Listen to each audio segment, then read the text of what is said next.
Hey everyone, and welcome back to the channel. Today, diving deep into one of the most seismic events of the 20th century, the Russian Revolution. This wasn't just one event, but a series of explosive upheavals that completely redrew the map of global politics.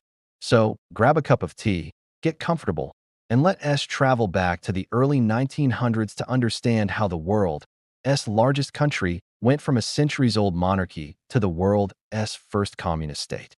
To really get it, we have to look at Russia under Tsar Nicholas II. Imagine a colossal empire stretching across 11 time zones, but teetering on the edge of collapse. The vast majority of its population were peasants, living in conditions that hadn't changed much since the Middle Ages. They were poor, often landless, and struggling with famine. Meanwhile, in burgeoning cities like St. Petersburg and Moscow, a new industrial working class was emerging. They faced brutal working conditions, 12-hour days, pitiful wages, and dangerous factories. There was no safety net, no unions to protect them. Dissatisfaction was simmering everywhere. On top of this social powder keg, you had Tsar Nicholas II himself, an autocrat who believed he was chosen by God to rule. He was disconnected from the struggles of his people. His government was riddled with corruption and inefficiency. Any whisper of reform was crushed by his secret police, the Okhrana. This created a fertile ground for radical ideas. Intellectuals and revolutionaries, inspired by the writings of Karl Marx, began organizing in secret, dreaming of a world without tsars, where the workers would rule. Groups like the Bolsheviks, led by a fiery revolutionary named Vladimir Lenin, were gaining followers, promising peace, land, and bread. The first major crack appeared in 1905. Russia's humiliating defeat in the Russo-Japanese War sent shockwaves through the empire. It shattered the myth of Russian military invincibility. On a freezing January day, a peaceful crowd of workers marched to the Tsar's winter palace in St. Petersburg to ask for better conditions. They were met not by the Tsar, but by gunfire. Hundreds were killed in what became known as Bloody Sunday. This event destroyed the people's sacred image of the Tsar as their little father. The 1905 revolution had begun. Strikes swept the nation, paralyzing it. Reluctantly, Nicholas II agreed to create a parliament, the Duma, but he dissolved it whenever it challenged his authority. The revolution was suppressed, but the anger didn't go away. It just went underground, waiting for its next chance. That chance came with World War I. Initially, there was a surge of patriotism, but it didn't last. The war was a catastrophe for Russia. Millions of soldiers were sent to the front, often without proper weapons, supplies, or even boots. The death toll was staggering. Back home, the economy collapsed. With so many men at the front and the railway system dedicated to the war, food couldn't get to the cities. Bread lines became a common sight. People were starving and freezing, while rumors swirled about the Tsarina Alexandra and her bizarre mystic advisor, Rasputin, influencing the government. The Tsar, who had gone to the front to personally command the army, was blamed for every defeat. The whole system was rotten to the core. By February 1917, the people of Petrograd, that's what St. Petersburg was renamed, had had enough. It started with women textile workers going on strike, demanding bread. The next day, they were joined by thousands of other workers. The Tsar ordered the army to put down the protests, but this time, the soldiers refused. They had more in common with the striking workers than with their out-of-touch officers. They switched sides, and the capital fell into the hands of the revolutionaries. It happened so fast, it stunned everyone. With no support left, Tsar Nicholas II was forced to abdicate the throne. The 300-year-old Romanov dynasty was over. It was a moment of incredible hope and uncertainty.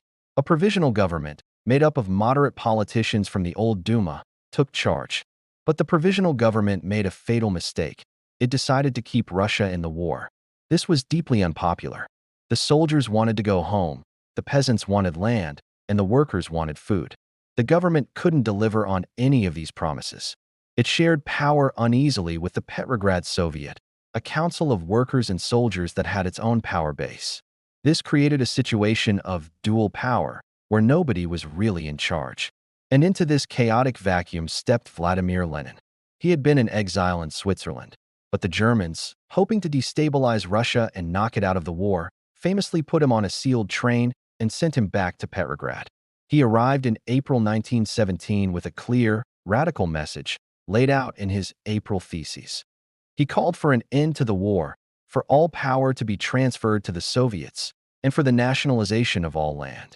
His slogan, peace, land, and bread, was simple, powerful, and exactly what the masses wanted to hear.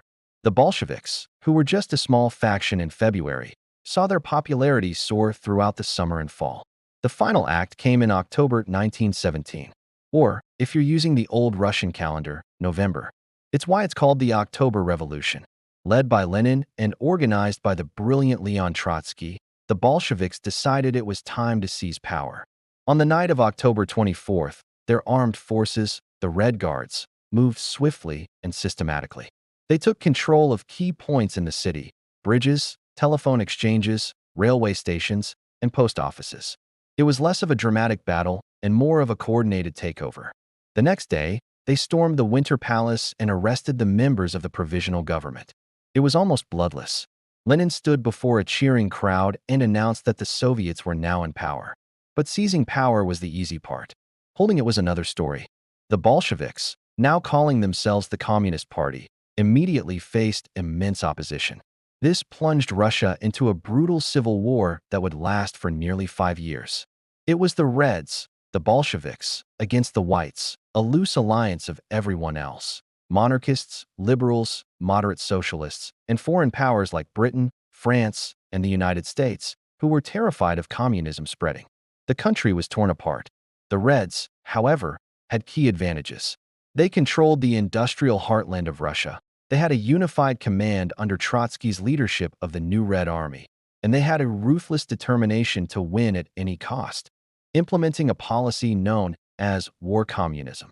By 1922, the Red Army had defeated the last of the White forces. The Russian Empire was gone. In its place, the Union of Soviet Socialist Republics, the USSR, was officially established. The revolution had triumphed, but at an unimaginable cost. Millions had died from fighting, famine, and disease. The economy was in ruins. A one-party dictatorship was firmly in place. The dream of peace, land, and bread had led to a new kind of state, one that would shape the course of the 20th century, setting the stage for the Cold War and inspiring both revolutionary movements and fierce opposition across the globe. The echoes of those 10 days that shook the world in 1917 are still felt today. And that's the epic story of the Russian Revolution. It's a complex, dramatic, and incredibly important piece of our shared history. What do you think was the single most important factor that led to the Bolsheviks' victory? Let me know your thoughts down in the comments. Thanks so much for watching. If you found this deep dive interesting, please hit that like button, and if you haven't already, subscribe and turn on notifications so you don't miss our next historical adventure. We'll see you in the next video.